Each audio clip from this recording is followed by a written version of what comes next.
Okay, so I'm going to lay this on you guys. We haven't really gone over this, and we're going to go over it publicly as well. So whenever this question is asked of us, we can answer it. We're going to start off going through the main deva that are corresponding with the chakras.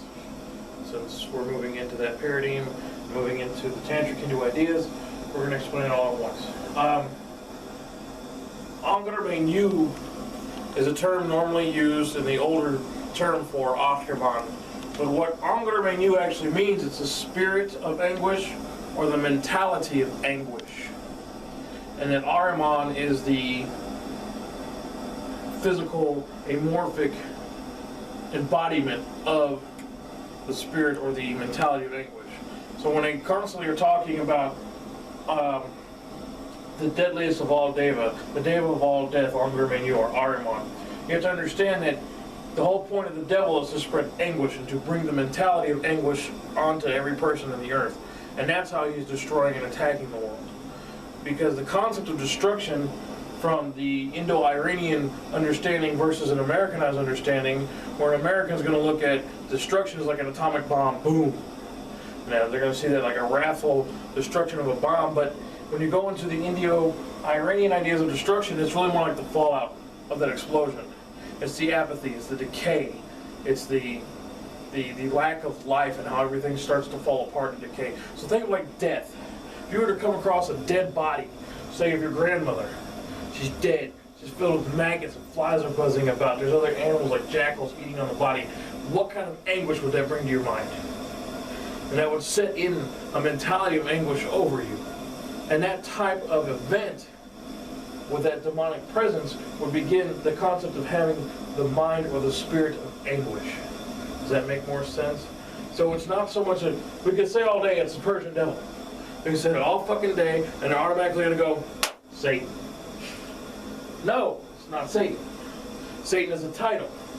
Ha-Satan from Judaism is the Satan, meaning the accuser, the inquisitor, the adversary. Satan is also a title for adversarial king. So that's why you see a lot of times in, you should call it Christian Satanism, they say Satan Lucifer. Well, what they're saying is Lucifer is the adversarial king to God. That's why he's the ruler of hell. Everybody wants to say, well, Satan and Lucifer are two different beings. Well, you can look at it that way, but if you actually look at it, if Satan's a title and Lucifer is an entity, then it's the adversarial king, Lucifer. But then you're mixing Judaism with Roman shit. So it's kind of a big hodgepodge of crap. The reason that we talk about this, because when they talk about Angra Mainyu, they're not so much talking about like a wild hunt, a wrathful destruction. It's a long-term, widespread decay. It's a long-term, widespread, apathetic, non-caring about anything that's going on, and to bring everything into a constant state of apathy. Does that make more sense now? So when we talk about we worship the spirit of anguish, we're saying we worship the apathy of death, the rot of death, the amount of pain or anguish that it causes to see death and the rotting of it. Does that give a clear view of what Angra Mainyu is now? Yeah. Any questions on that? Okay. In how we're moving about in the Tantra stuff, we're seeing Angra Mainyu as the Sahasrara chakra, which is the crown chakra. We're not going to get into it in too much depth, but when you go into the 7 sub-chakras and you fold up from beneath to the middle, basically the soles of the feet are the darkest chakra. And if you were to fold that, the soles of the feet would meet the top of the head. And that's why we're putting Angra Mainyu at the Sahasrara chakra, so that when we counterclockwise rotate the chakras, we're drawing that up. Whereas in normal Tantra, they're doing it clockwise, so they're drawing the other ones down. So they're bringing the higher self to the self, or we're trying to bring the lower self into the self. And that's why we put Ahriman at the top of the Sahasrara chakra, which is the 1,000 lotus petals, so on and so on. Akamana, And Aka literally means evil or opposing. And Mana can be energy, thought, process. And it actually links back to the concept of manas in Hindu understanding of being willful, of being mindful. The I am, I create, I do, willful.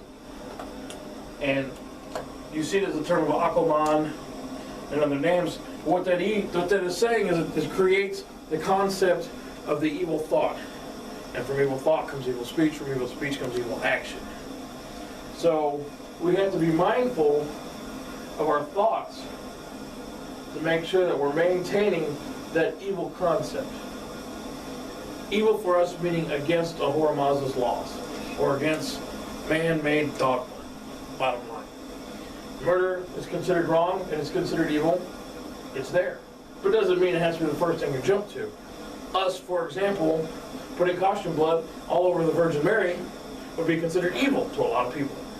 That's what that guy said when we were doing it, right? He said, y'all are fucking evil. Or evil. But why is it evil? He didn't explain that word. Exactly. He couldn't explain to you why it is evil. The reason it is evil is because some douchebag somewhere said it was evil.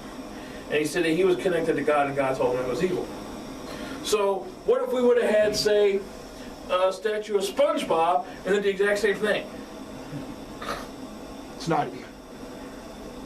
To them, it's not the same. But to all of us, it's exactly the same. Mm-hmm. I mean, to us, okay, SpongeBob. Okay, Virgin Mary. Does it matter? Does it matter to you? No. Why? And the only reason we did it was to get at them. Because we knew to them it was evil. To them it was blasphemy. To them it was sacrilege. It was desecration. But that type of desecration leads back into spirit of anguish. Because desecration is another form of that rotting away at the morals of society. So if we put something up, or they put something up on a pedestal, and this is the uber thing that you must pray to so that you can be relieved of all your sins, and we corrupt it, and we desecrate it, and we start to make it rot away, they no longer can relieve themselves of their guilt and their sin. And that's how one way we're setting people free from the enslavement of God. Make sense? So one of the main things about this religion, it also comes from Zoroastrianism, is being what they call cognitive behavioral therapy. So we're cognitively always watching as best we can what we're thinking. What are we thinking? And we're also constantly using our thinking to evaluate any situation that we're in.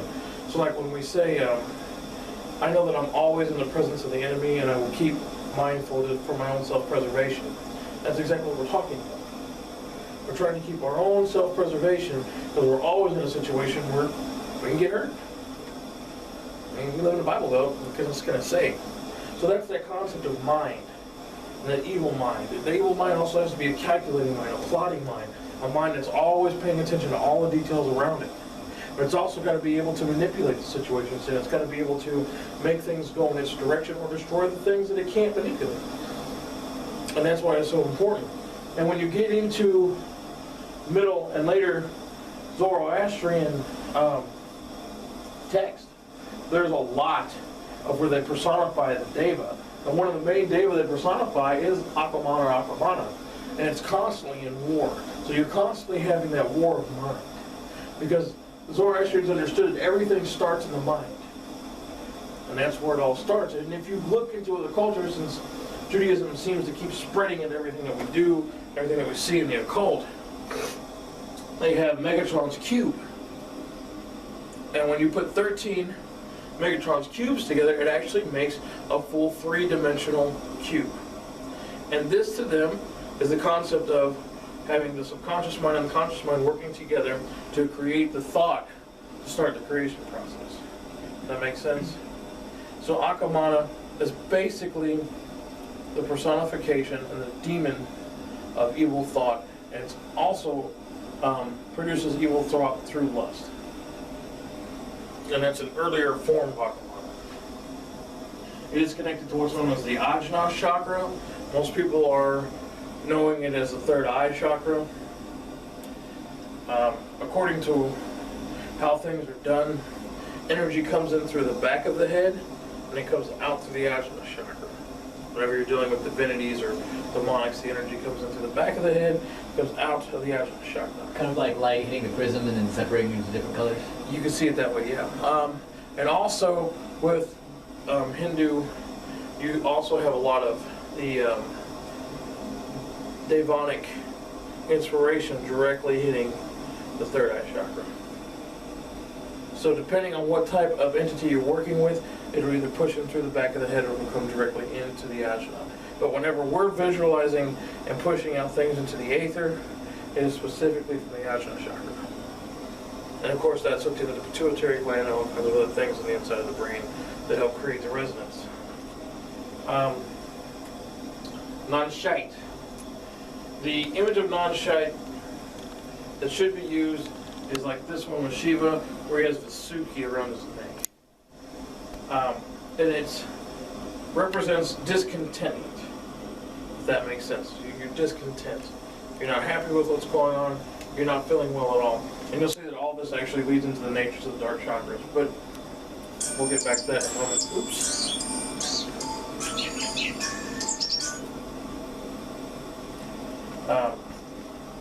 So I'm going to flow back up a little bit.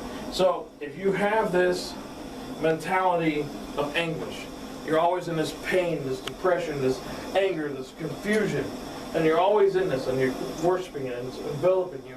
Of course, the first thing that's going to start happening is going to start warping your mind. You're going to start thinking differently than everybody else. You're going to start coming up with different methods. You're going to start coming up with doing things willfully against those people. And then if you're having evil thoughts and you're feeling this evil overtaking you, the next thing is you're going to have evil speech. So you're going to start talking out against God. You're going to start blaspheming. You're going to start apostating. You're going to create that evil speech. Spreading devil worship. Spreading devil worship is another way. And that's that discontent. You're not content with God's law. You're not content with what God is supposedly providing you. So you're expressing that verbally. You're making that occur. And the reason that they talk about non-shite being a blasphemy is because he has the serpent or the naga known as Vasuki around his neck. So as far as they're concerned, it's the serpent talking from the throat. And the Zoroastrians, much like the Jews and the Christians, see serpents as evil, bad, noxious creatures that are venomous. So it's a venom speech. It's a poisonous speech. Does that make more sense? The other thing that we also learn from non-shite, other than that discontinuance, is also the apathy aspect. You learn to shut the world off, the internal blindness. You don't care anymore. And it's that apathy that directs your evil thought, action, and speech to allow for you to attack whatever it is of the material world.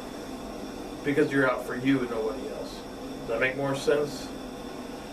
And then from there, Swarva, and the Vishuddha is the throat chakra, that the whole serpent thing. But Swarva actually goes from Rudra, and Rudra becomes Durga, or Rudra Durga specifically, and from Rudra Durga you have Kali Ma, and then the form of Kali Ma is Chittamasta. And that is specifically talking into Anahata, which is the heart chakra.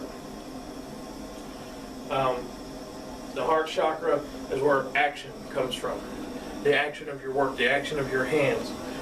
If it is heartfelt, be it if the emotion is heartfelt, whether it be love or hate, is outside of the karmic realm.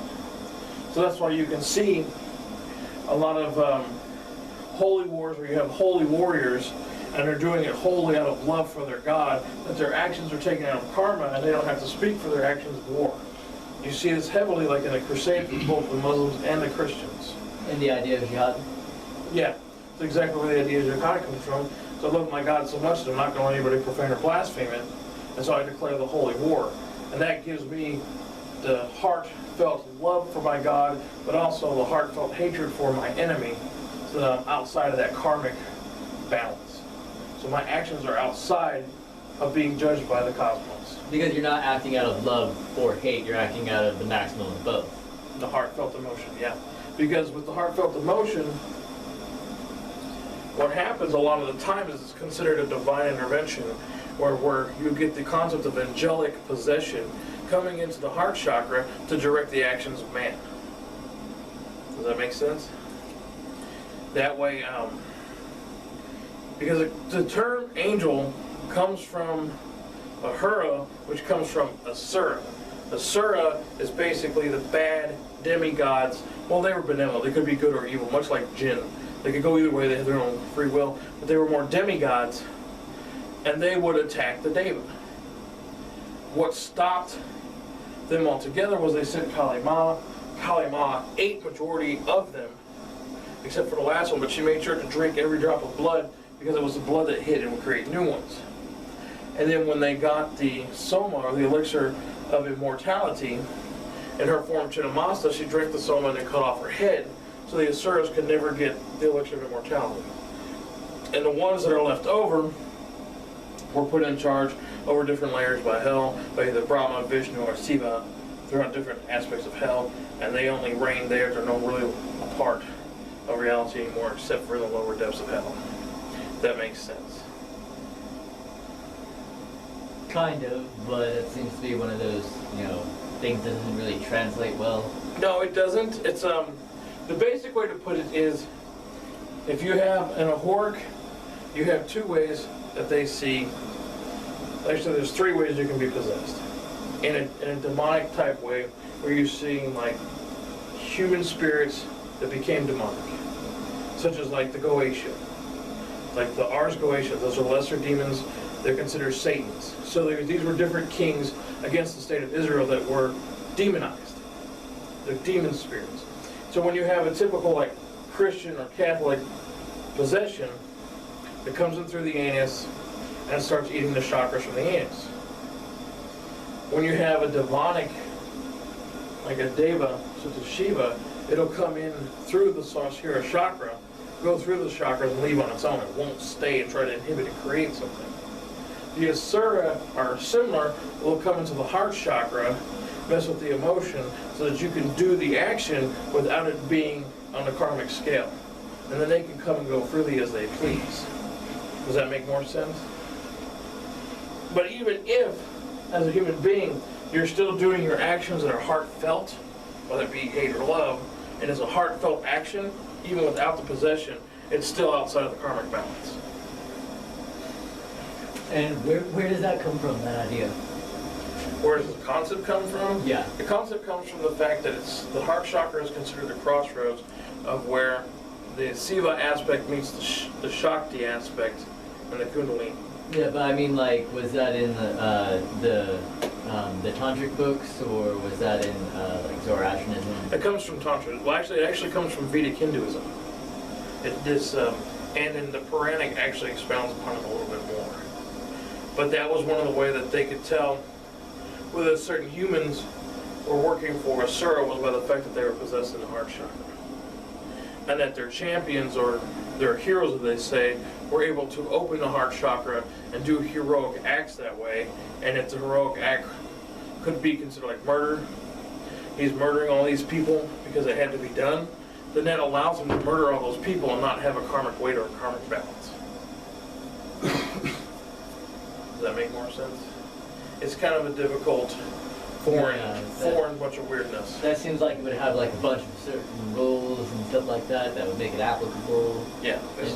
And also then it's going to be an idea that people are like, oh, really, a get out of jail free card, huh?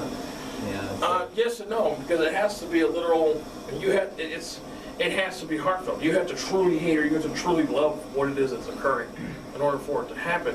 The thing is that, like for example, with an Asura, what is a cross? I mean, just the cross itself, it's a crossroads. Whenever you're dealing with, I don't know if I have it in here or not. Yeah, we got one in here. That'll work. An X or a cross or whatever. That's your crossroads. Right here in the middle. Mm-hmm. So, north, south, east, west, the center point's the spirit. So whenever you have that, you have a conjunction in with the spirit world. Yeah. And that's why you see Christians constantly having that exactly over their hearts. But the thing that I'm thinking is that it sounds like jihad comes from that idea, but it also sounds like ultimately the entire point of Christianity, with them repenting and everything, Exactly. apologizing, be sorry for what Exactly. they're doing, Yes. and so through that they're resolving the karmic balance. Exactly. Ah. It's all that put together plus. So, for example, every Christian prayer, or you look at every Muslim prayer, they're asking the thing to come into their heart. Mhm. Then they're getting the abeyance of the thing so that it can enter into their heart through the crossroad that they're wearing on their heart that they're asking them to come into. So it's almost like, fundamentalist Christians are almost no different from, freedom fighting, if you want to call that, or terrorists, or whatever, jihadist freedom fighters. Jihadist. No, there's no difference. They're both using the same concept of, I can ask whatever a circa deity to come into my heart chakra, and then it can do whatever it wants to do and take me out of karmic balance. Just like in the same thing, like with the Mother Mary, I can open my heart up to Mother Mary, who is supposed to be the heart of God, and then there's the heart exchange, and that's what cleans the karmic debt.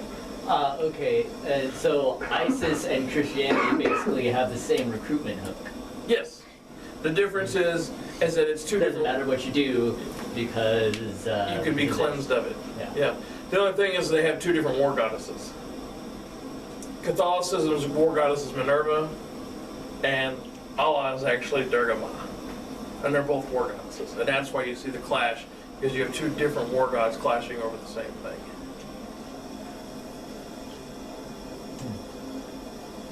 Does that help explain the Anahata? Oh yes. It's also the center where male and female combine together, and that's where you see the similar thing in Hinduism that they call the Star of Deva, where you have the triangle up and the triangle down. That just means male and female, when they first combine together when you're doing the meditative works. So you're ascending out of the lower animal self and into the beginning of the higher spiritual self. And then oppression. Obviously, if we're to be Ozzy Dahaka, we're going to oppress what we consider the enemy, what we consider the cows, into doing how we want things to be done. So think of it more like a Roman society. Everybody appears to be free, but they're really oppressed into doing what they're supposed to do. That makes sense. Then we have Manipura chakra, which is Agni. Agni is the top of fire, or the element of fire. The element of fire in Hinduism versus the element of fire in Zoroastrianism is huge. Agni resides in the solar plexus and is a part of the fire for digestion and also taking in and dealing with prana. Also, the Manipura chakra takes the rays of the sun, and recharges itself that way as well, off of the sun, and that's why it's all built around fire. And that fire is what creates desire, and desire is what motivates us to do things. But whenever, like, we do the outside ritual, and we're throwing those sacrifices into the fire, those are the sacrifices the Devas want. And then he's taking those sacrifices up with him. But when we're making those sacrifices and we're projecting the image that we want to see occur, and we're projecting those sacrifices, that's how we communicate what we want to the God. Plus, we're giving them the boon, if you will, to help us do that act or do whatever it is that we want to come forward magically. So think of him like he's a mailman. He's basically a courier. And every god has a part of Agni, but Agni is not a part of every god. Does that make sense? He's just basically the go-between. It's also destruction through fire, but it's not purification through fire. The big difference that you'll see between Agni and what they call Atar is the divine flame of Zoroastrianism, which is a huge reflection of the heart. And that's going back up to the Anahata thing. So if I give my heartfelt sacrifice to the fire, or I give my heartfelt energy to the fire, that's going to make it occur because it is a part of Brahmasana. It still functions as a courier, but it's more of a function of judgment. It's more a function of purification, like if your heart connecting to Mary's heart as being the heart of God. But they're being purified by the flame, and the whole point of Zoroastrianism is to be so purified that you can walk through lava and it doesn't burn. So that's the difference between a purifying fire versus a fire of destruction that delivers a message. And that's where the Catholics get the concept of the heart of God being Mary, being that purification. To make more sense? That's how it trips up. It gets weird. Jahi is the Swadhisthana chakra, which is the pelvic chakra, your gonads, the clitoris, whatever. Is really a form of Shakti. And it's actually the concept before Shakti, and I can't think of the name of it right off the top of my head. But before Shakti, there was another form, and this was the form that was pulled apart into 50 parts and fell to the earth. And that's where you have like the temple of the goddess, so the menstruating goddess and stuff. But when she resurrected and re-put herself together, she became Shakti. But it was still that concept of the menses. Because even in Tantra, they're using menses fluid and semen fluid to put on the back of the head to protect from energy coming into the back of the head and things of that nature. And with obviously with Shakti, you're going right to the animal nature of man, right to lust, reproducing, having sex in a barren womb, materialism, self-preservation, the self, everything is of the self. Wait, so that thing that you said, seminal fluid and menstrual blood on the back of the head? Yeah, they would put what they call a bin, like right here on the back of the head, on the base. And it'd be, if you've ever seen them, they'll have all this shape, but they'll have a puff of hair right here that is red. That is a red dye mixed with menstrual blood and semen fluid to keep from that attack coming in the back of the head like we were talking about earlier. So that's kind of their idea of how to prevent from from a Davidic possession? I see. Yeah. Okay. So no matter how something gets in, there's always a way to prevent it, unless it's, you know, the heart chakra and it's in a horrid presence. Well, but you have to ask it in at that. Oh, okay. You have to say, come into my heart. That's the way they keep that. Yeah. That's why they say, Jesus, come into my heart and save me. Yeah. But once you open that vector, then they can come and go as they please. It's really weird. And obviously, she's bleeding on the fire. It's the form of corruption.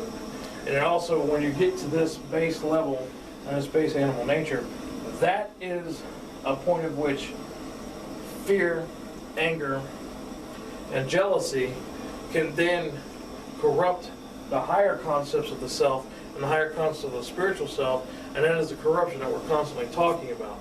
So if we're so debased in our own animal nature, and we're all about that selfishness, we can therefore then not only corrupt our higher spiritual being, we can corrupt others' higher spiritual beings with fear, with lust, with jealousy.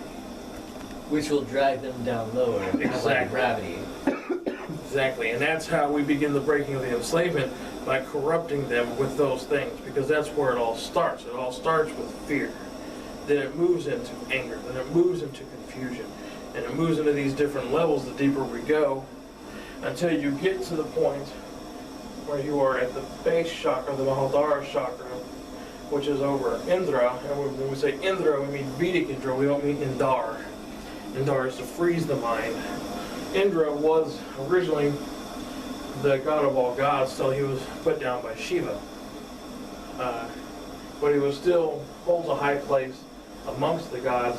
He's the god of storm, he is the god of male god of lust, he is a warrior god, he's arrogant, he was a fighter, he's actually red-skinned, soma like a motherfucker, always drinking soma.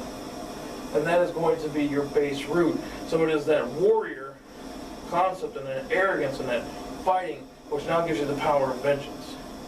And so when you get into the last basal root of evil is where you find that strong base power. So when you think of, most of the time when you see somebody who's quote unquote evil, they're arrogant and flashy. And then, by the name of God, and then they back off. Because they're only in the beginning stages of evil. By the time you got them into the Indra aspect of evil, now they're fighting against good, and they're specifically in the fight against that. And they have the backbone, they have the power, they have the mindset, and the ability to make the attack, to talk against it, and they have the sinister nature that they've learned from their animal nature right above, to do all the things that they need to do.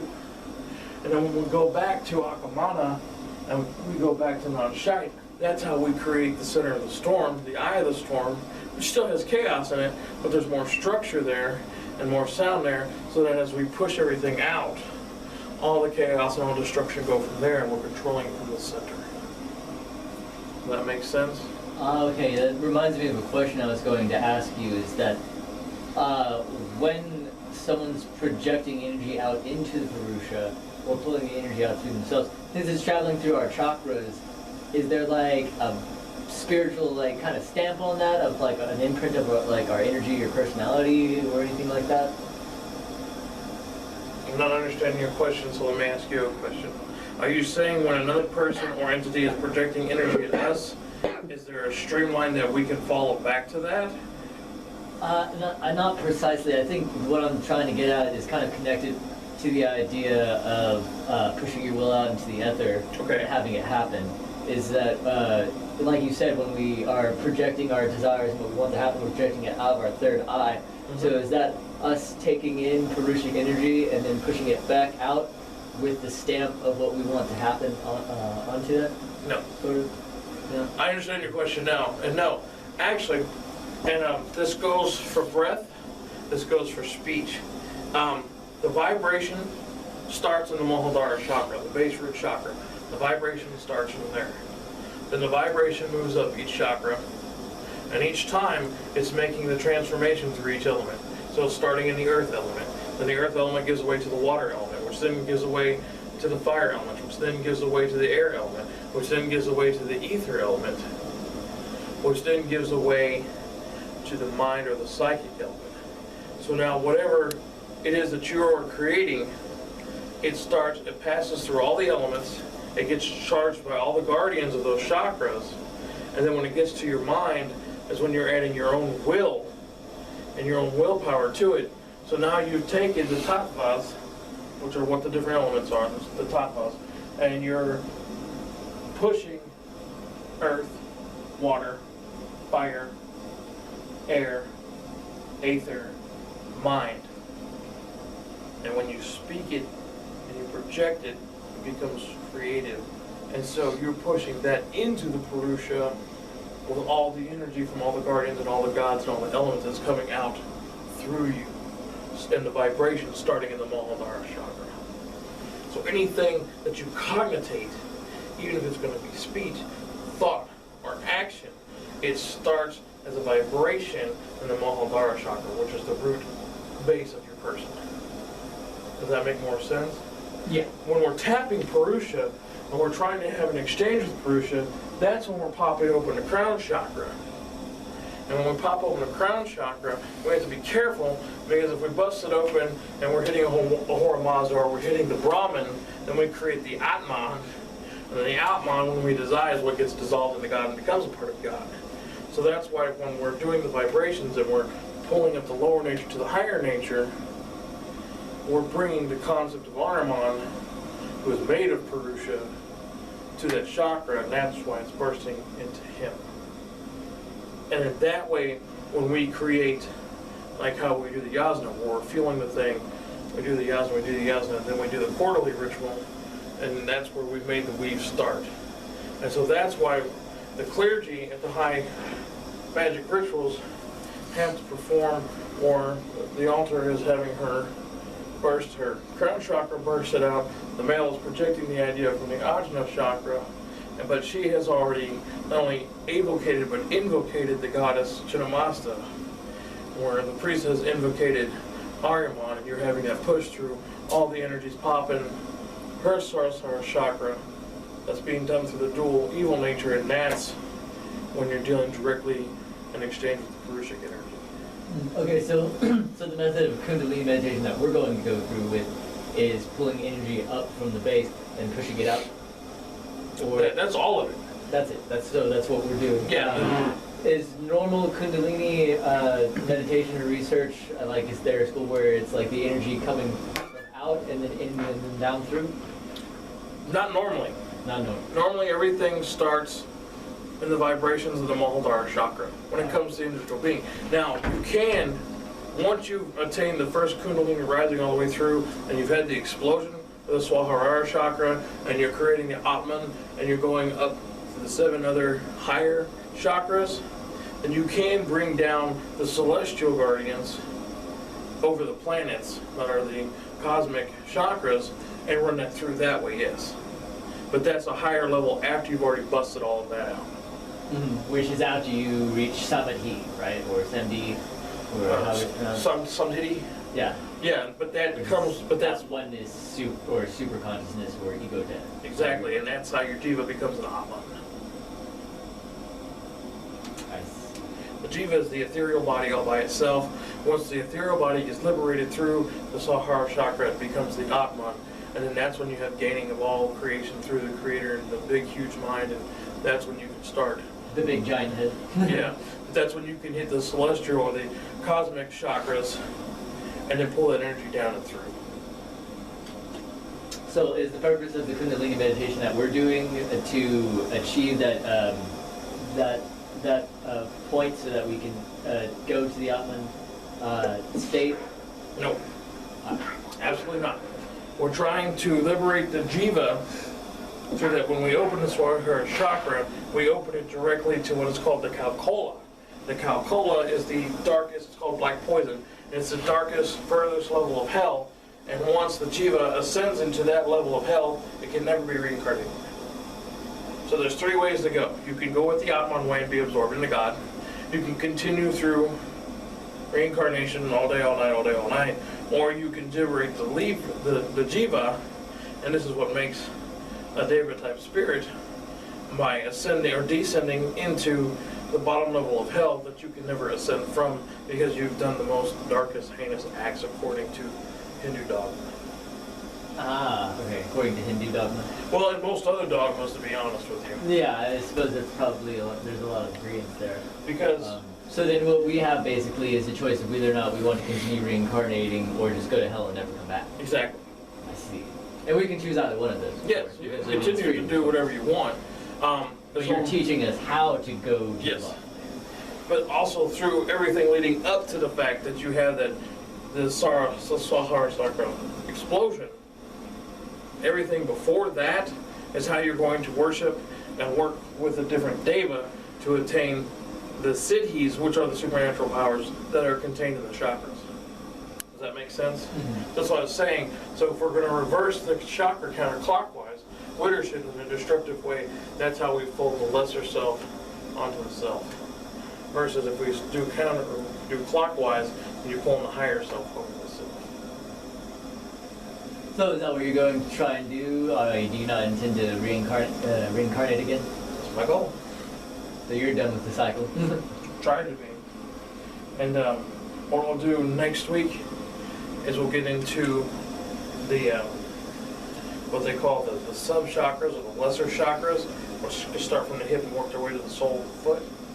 And we'll realign and show how all of those work in to the evil mind, the evil speech, the destruction of lust, and how all those coordinate, and how those also coordinate with the tamas meaning the dark nature of the being itself, and showing the levels of starting from fear and moving into hatred and vengeance. Does that make sense for everybody? Are there any questions at this point before we cut out?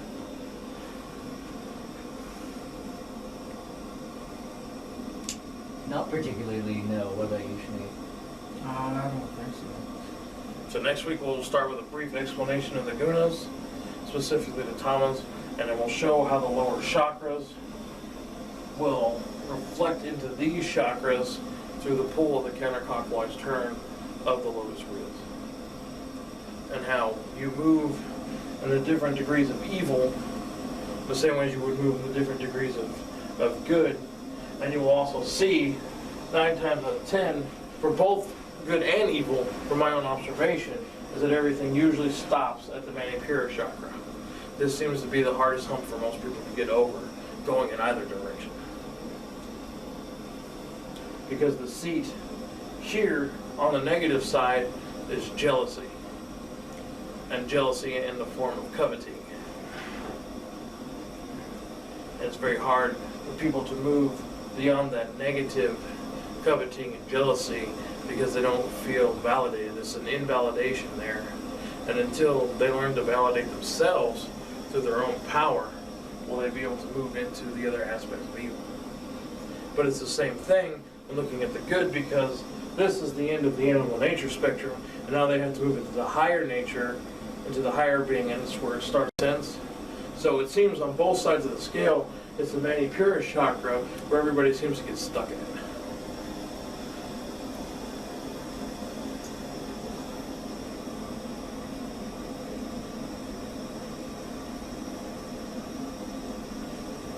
So does that help make more sense as to what's going on with what we're doing?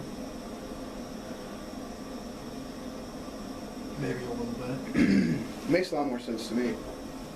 And the breakdown of this going from chakra to chakra, it definitely does make more sense. Yeah, the energy structure and the way it's supposed to flow and everything, that makes a lot of sense.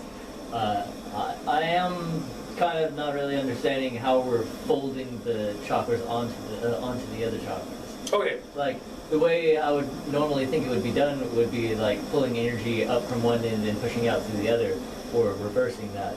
Think of it this way. The way it was described was the sun has its own energy, and it shoots rays into the universe. And when it hits the water wants to go back up to the sun. So the water constantly will move. So there's that polarization that keeps the water where it is, and it stops the sun rays from frying the center of the earth. So you have that polarization. Now, if a rotation is created, and that polarization is going to bring them closer together. Obviously, we're not having that kind of rotation, that would be bad. So for a positive, you think of the child reaches up to the mom, or the mom has to reach down and get the child in order to bring the thing to come together. Making more sense? So if we're turning clockwise means creation, right? Mm-hmm. So if I'm turning the spiritual center clockwise, I'm pulling that celestial being clockwise to meet with that. But if I'm turning it counterclockwise, which means destruction, then I'm pulling a lesser nature to it together.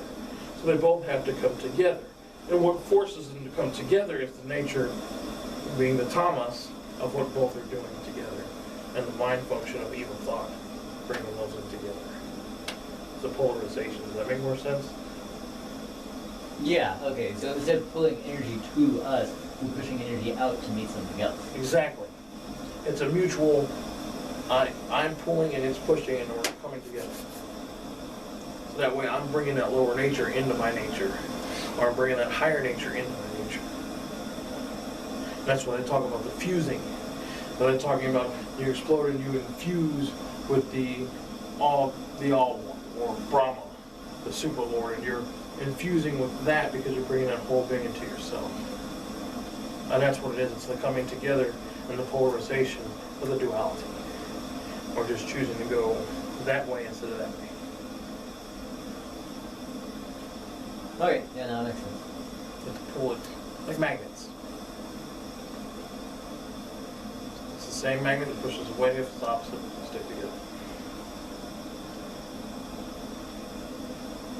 You good? I think so. You sure? Maybe. Well, if you got a question, say it, man. What's on your mind? There's no stupid questions. I don't know. I think I'm just having a hard time following this in general right now for some reason. It's okay, because so is everybody else. Yeah. It's foreign, it's new, and it's going to create cognitive dissonance. So you're just going to have to just think about it, let it sleep into your subconscious mind, let your subconscious mind deal with it, and let it sleep back out. Yeah. Something that just takes some time. Yeah, because it's a whole foreign paradigm. Yeah. You know, you're used to the concept of good and evil in the Christian kind of concept. All good, pure, holy order, all evil, bad, chaotic, destruction, and death. We're just adding a completely different way of thinking about it. Yeah. All right. And how to use it to empower us in a direct spiritual function, which, you know, you don't really have any other religions. Yeah, well, and see, here's the thing that I'm thinking. So is that basically the structure of it is something happens to put you into anguish, and that puts you in the psychological state of anguish. And then once you're in that psychological state, you start communicating that. Yep. That's the evil speech, and discontent. You're discontent with the anguish and stuff that you're feeling, so it's motivating you to talk. And then talk becomes deed, and then there's destruction. But this is where I'm getting lost, is after it becomes deed, does it become destruction or lust or power or vengeance, or like, and then power base root, this is like different from these two. Yes, this is hatred. That's what I'm saying. What I'm going to do next week, and add to all this, is I'm going to bring in how the lower chakras work. Okay? This is just using the Persian methodology of the deva that are the guardians of the chakra, so that you understand where the two intertwine. Right now, I'm showing you the poles. Okay? Then I'm going to show you the crest of the poles next time when we talk about, because we're talking about specifically, these are the body chakras. I'm going to bring in the chakras that go down the legs, that are the evil chakras, next week. And then when we put them all together, you'll have all the pieces of the puzzle will make a lot more sense. Because technically, what you're looking at is... It's like one part of the whole machine. Yeah. Because this we end up going from hatred, which is the bottom level. The soles of the foot is going to be hatred. And the beginning of it. So if you think about it, the sole of the foot, where the hatred is going to go to the mind, or it's going to go to the Swarasara chakra, the crown chakra. So that way, you're having direct evil and hatred here, then it's going to work down. So that once you have that hatred, then it's going to be, it's working from the sole of the foot. So the hatred's there, up from the hatred in the ankle as the base animal nature, which is that of selfishness. I can take whatever I want because it's owed to me. It's that basal, animal nature. Then when you move up there to the calf, then you're moving into like the Manipura, where that is starting to influence, and you can be able to corrupt other people's higher beings through that aspect. Yeah. Then when you get to the knee, and it just goes on from there. And it shows the different levels, and when you start thinking about Satanists, you'll see those levels real quick. And you'll see how, you can see right how the path is supposed to go if you've ever dealt with Satanists. But this is the beginning and the middle. So I'm showing you the middle, and how it coincides, and how it works when you're working the Persian and Vedic Hindu together into the chakras, and we'll show you where it leads to and how it gets there. Because that's the piece that you can't put in there. So it's looking like a car schematic or something. Like, here's the intake valve. Yep. This is where the fuel goes through. When it goes into the intake valve, it goes into this thing, which does this and leads into that, and then these are the things that it does. Yep. And these are the things that it does. Yeah. Well, if you read what I put up in the Facebook, I mean, that's basically what you've been saying this whole time, yes. I'm going to give you the mechanics. I'm not going to give you all the fluffy, flowery bullshit that you got to fucking read through to get to the goddamn mechanics. Because that shit drives me insane. I mean, I've literally gotten to the point. I mean, I've been there too, yeah. When the author's talking about all this flowery fucking bullshit, I get the terms, take the terms, write them in my notebook, then I go and research the fucking terms on the goddamn internet. You don't need 3 pages or 30 pages describing a lotus and how beautiful lotuses are and why we choose a lotus for the symbology. No, it's a lotus because when you reach the Godhead or the ego death or whatever you want to call it, you're seeing all the angles all at once. Yes. That's why it's like 1,000 petals opening, because you're looking at it from a whole different perspective than you could have ever reached on your... And the concept of 1,000 in the primitive state of mind was the highest number there was. Right, because no one's ever seen a number bigger than that. That's Yeah. So what you're getting from me are all the mechanics without all the bullshit. Well, that sounds like one hell of a deal. I don't That's like going to Jiffy. Yep. Well, cool. Well, if we have other questions, then I guess we'll cut for the night, and I can show you the other shit in my notes.